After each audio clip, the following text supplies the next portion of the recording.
Hello everyone, how are all of you? I hope you all are fit and fine. Welcome back to my channel and today we are going to discuss about line graph vocabulary. यहाँ पर मैंने आपको एक diagram दिया है जिससे आपको अच्छी तरह से समझ आएगा और वोकेबलरी भी आपकी इम्प्रूव होगी। यहाँ से मैं आपको चार्ट की क्लोज लुक दिखाती हूँ। आप देख रहे हैं यहाँ पॉइंट से स्टार्ट होकर ऊपर तक जा रहा है। ये ऊपर तक इंक्रीज़ होना कहते हैं। जब भी लाइन ग्राफ नीचे से ऊपर की तरफ जाता है तो वो इंक्रीज़ होता है। अब आपको सिनोनिम्स ही तो नहीं मिलते, वर्ड्स आपको पैराफ्रेज नहीं करने आते। आप अगर एक स्टार्टिंग पॉइंट में लिखते हो to commence with it increase, तो आप आगे भी इंक्रीज़ ही लिख देते हो, इंक्रीज़, तो वो वर्ड्स की रिपीटेशन हो जाती है। तो इंक्रीज़ की जगह आप और क्या क्या लिख सकते हैं? सोड, leaped, rocketed, increased as well as escalate। अब यहाँ देखिए, हर एक लाइन ग्राफ में कोई ना कोई पीक पॉइंट तो होता ही होता है। तो उसके साथ रिलेटेड मैंने वर्ड्स यहाँ पे आपको दिए हैं। आप लिख सकते हैं at maximum, at highest point, peak and acme. अब हमारा इंक्रीज और पीक पॉइंट हो गया और लाइन ग्राफ में डिक्रीज पॉइंट भी होता ही होता है। और उसे आप कैसे लिख सकते हैं? A fall, a deterioration, a drop, decline और ड्विंडल। जो लाइन ग्राफ होते हैं उसमें आपको इस तरह की कर्व दिखाई देती है। इस तरह से आपको डायग्राम कुछ दिखाई देगा। तो जब भी आपको ये ट्रायंगल जैसा कुछ दिखाई देना तो आपको उसके साथ रिलेटेड जो वर्ड्स हैं वो कैसे लिखने हैं मैं आपको बताती हूँ। रीच टू डिप, आपको इसे क्या लिखना है? Reach to dip. और hit the lowest point, bottomed out, nose dive, और आप इसको लिख सकते हैं हिट द ट्रो। अब मैं यहाँ आपको 2 पॉइंट्स दिखाती हूँ। ये देखिए, कई ग्राफ्स में फ्लक्चुएशंस बहुत होती हैं, ऊपर नीचे बहुत होता है ग्राफ। आपको ऐसी लाइंस गिवन होंगी।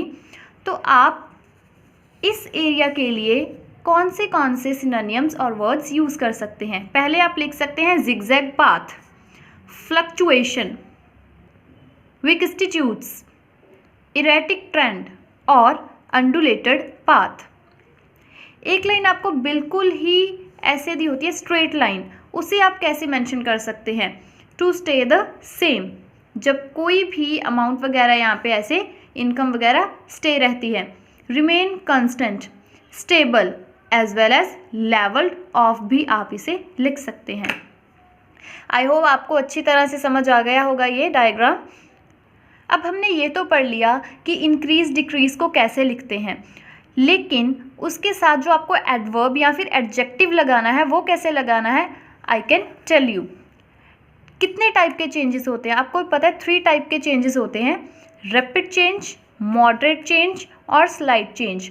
अगर कोई चेंज होगा ना लाइन ग्राफ में, या तो वो रैपिडली होगा एकदम से, या फिर मॉडरेटली होगा, या फिर स्लाइटली धीरे धीरे होगा। तो आप इसको कैसे लिख सकते हैं? एडवर्ब की फॉर्म में। एडवर्ब क्या होता है? जिसके पीछे एल आई लगता है। जहाँ भी कोई वर्ड के पीछे आपने एल आई देखा, जिस भी वर्ड में आपने एल वाई देखा, तो वो क्या होता है? एडवर्ब। एडजेक्टिव के पीछे एल आई नहीं लगता। इस तरह से आप एडवर्ब की और एडजेक्टिव की पहचान कर सकते हैं guys. So first of all is rapid change. Rapid change कैसे होता है, कैसे आप इसको लिख सकते हैं, इसके साथ के रिलेटेड वर्ड्स कैसे लिख सकते हैं? Dramatically, rapidly, sharply, quickly. As I mentioned you, आपको यहाँ पे एल वाई नहीं लगाना, तो फिर तो एडवर्ब और एडजेक्टिव में कोई फ़र्क ही नहीं रह जाएगा। एडजेक्टिव में आपको सिंपल बताना है, नाउन के साथ हमेशा एडजेक्टिव लगेगा। Dramatic, rapid, sharp and quick. Moderate change को आप कैसे लिख सकते हैं? मॉडरेटली, ग्रेजुअली, प्रोग्रेसिवली और सिक्वेंशियली। एडजेक्टिव की फॉर्म में अगर आप लिखना चाहें तो आप इसे ऐसे एक्सप्रेस कर सकते हैं, मॉडरेट, ग्रेजुअल, प्रोग्रेसिव और सिक्वेंशियल। स्लाइड चेंज पर आते हैं। स्लाइड चेंज को आप कैसे मेंशन कर सकते हैं? स्लाइटली, स्लोली, मिडली और टेडियसली। एडजेक्टिव की फॉर्म में आप लिख सकते हैं स्लाइट, स्लो, मिल्ड और टेडियस। यहाँ पर मैंने आपको इंक्रीज, डिक्रीज के और कुछ चेंजेस के डायग्राम्स दिए हैं जिससे आपको और क्लियर होगा जो हमने पढ़ा है रैपिड चेंज के बारे में, मॉडरेट चेंज के बारे में और स्लाइट चेंज के बारे में। सो जो आप फर्स्ट में कर्व देख रहे हैं ना, ये वाली, ये इंक्रीज होता है। जब ऐसे आपको लाइन ग्राफ में आएगा तो ये होगा इंक्रीज, जब ऊपर की तरफ जाएगी लाइन, और एकदम से सीधी लाइन जाएगी ऊपर की तरफ लाइन ग्राफ में तो that would be rapid increase, वो रैपिड इंक्रीज होगा। अगर धीरे धीरे जाएगी स्लाइटली तो वो होगा ग्रेजुअल इंक्रीज। डिक्रीज में भी सेम ही रूल यूज़ होता है गाइस। डिक्रीज अगर बिल्कुल ही नीचे की तरफ लाइन है तो वो होगा रैपिड डिक्रीज, और अगर धीरे धीरे है तो वो होगा gradual decrease. Let's talk about changes.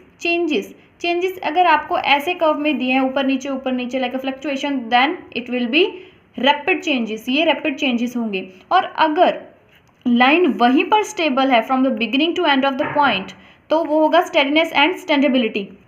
आप इसे स्टेडीनेस और स्टैंडेबिलिटी बोल सकते हैं।